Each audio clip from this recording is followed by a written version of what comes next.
All right, welcome back in here to Live Now from Fox. I'm Andy Mack. Obviously, maybe a little bit of a Christmas present come early for lots of newborn babies around the country as the Trump accounts an announcement made earlier today by the White House. We saw President Trump there in Washington, D.C. talk about this as Trump accounts are here. President Donald Trump unveiled details on the game-changing saving tool for every American child and the historic commitment by Michael Dell and his wife Susan to invest $6 billion, huge for America's future, as they unveiled this new form Tuesday that parents can use to sign their children up for, quote, Trump accounts. They are tax advantage savings and investment accounts for children and will guarantee kids born between 2025 and 2028 some $1,000 in seed money from the U.S. Treasury to start their holdings. Also, that investment from Michael Dell, the tech CEO, potentially giving more advantages to people before outside of this window. Let's be joined right now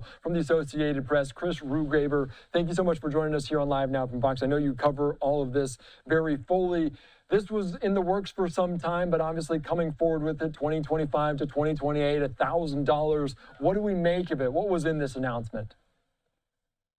Well, I specifically, but today you had Michael Dell making that big announcement that he would send what would be $250 to kids in certain zip codes where he's trying to target lower income families. So the money would go to families living in zip codes where most of the people are earning below, I believe it was $150,000 a year. So it would be, I think I would imagine the main impact, other than the money, will be to bring attention to these accounts, which were in the tax bill that was passed earlier this year. And they haven't gotten a lot of attention. There are still more details to be worked out, but this will highlight that not only is there that government seed money, but that anyone else can contribute, the employers can contribute. So that makes it a little bit different. And I think this is sort of like an IRA for children. And so in that way, it could be a good deal. Yeah, how beneficial can it be for children that get it if they're born between 2025 and 2028, the kind of term of President Trump here inside of the White House? And they talk about their history and their learning of compound interest. How beneficial could this be for kids, not now, but in 18 or 20 years? Well, we'll see. I mean, it would depend partly on how much other money is donated. There are questions about in some cases, wealthier families can use this and as well and then that. So we'll see how much, whether this narrows any wealth gaps or not, that remains to be seen. Lower income families might be harder for them to contribute more down the road. So you'll have the $1,000 from the government. That's a one-time thing. I mean, but it does give a jump start, obviously, for, particularly if this money is held until retirement. Even $1,000 over many years would turn into something. And again, there, if employers start adding money to it, it could make it's certainly possible. It could make a significant difference. Certainly IRAs have done well, have helped many retirees. So this is an opportunity to see that happen with kids.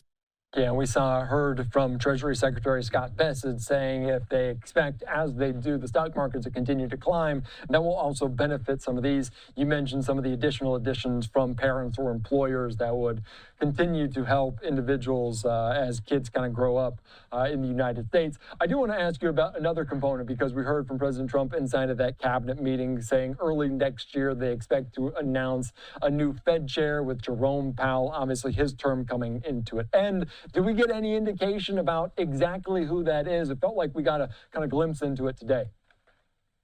Yes. No, Trump, I think, made a comment about one of his top economic advisors named Kevin Hassett and said, he's a potential future Fed chair. And his name has been out there for a long time as a likely, as a leading candidate, and has been increasingly seen as the likely person to be named for that position.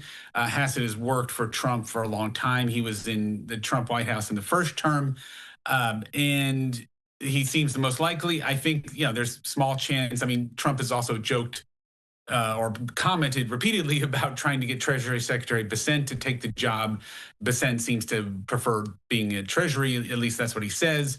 So there's always a small chance that some other name will come up. But Certainly Kevin Hassett, Trump's chairman of the National Economic Council, is seen as a leading likely candidate. And obviously, he kind of alluded to that today, saying the next Fed chair might be in the room with him, kind of looking off to the side, although he did not put him by name there. I want to ask you about exactly Kevin Hassett, who he is and how he aligns with Trump. Is he really in lockstep with the president? Pretty much. I mean, well, his job is to help formulate the president's policies and to defend and talk about them publicly promote them. I think he philosophically is generally in line. I think he historically has probably been, perhaps more free trade oriented and things like that, at least in the past, than Trump. Although I think that's changed recently. But he certainly supports the interest rate reductions that President Trump would like to see from the Fed. It's possible that Hassett would be one of those few people that could sort of thread that needle where he would be able to provide those rate cuts and have some credibility still in financial markets. I mean, there was a tick up in some of the Treasury yields today, which may or may not reflect concerns that Hassett might, maybe cut a little more than people want. But he would almost certainly provide those interest rate cuts that President Trump is looking for.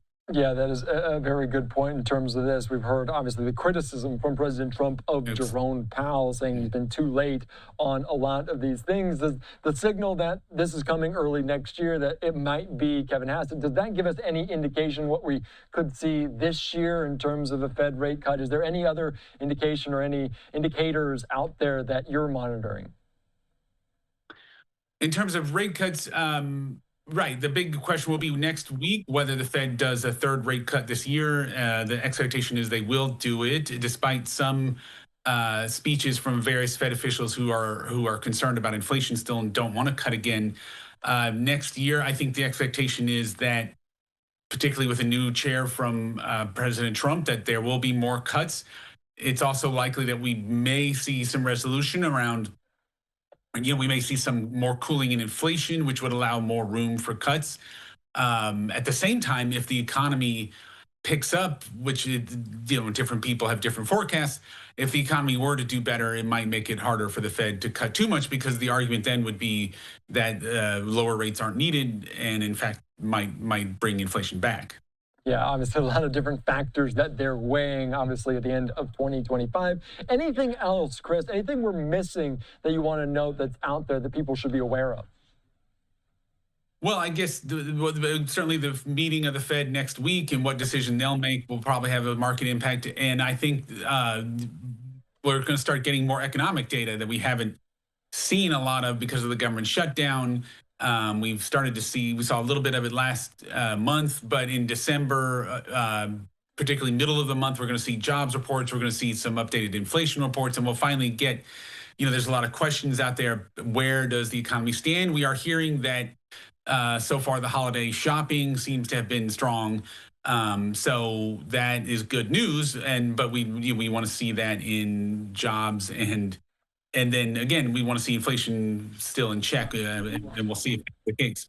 Yeah, lots of numbers still out there, obviously public versus private, lots of different factors into what the decision could be next week from the Fed Reserve. All right, Chris, thank you so much. I appreciate your time. Great reporting here on Live Now. Great. Well, thank you. Thanks for having me.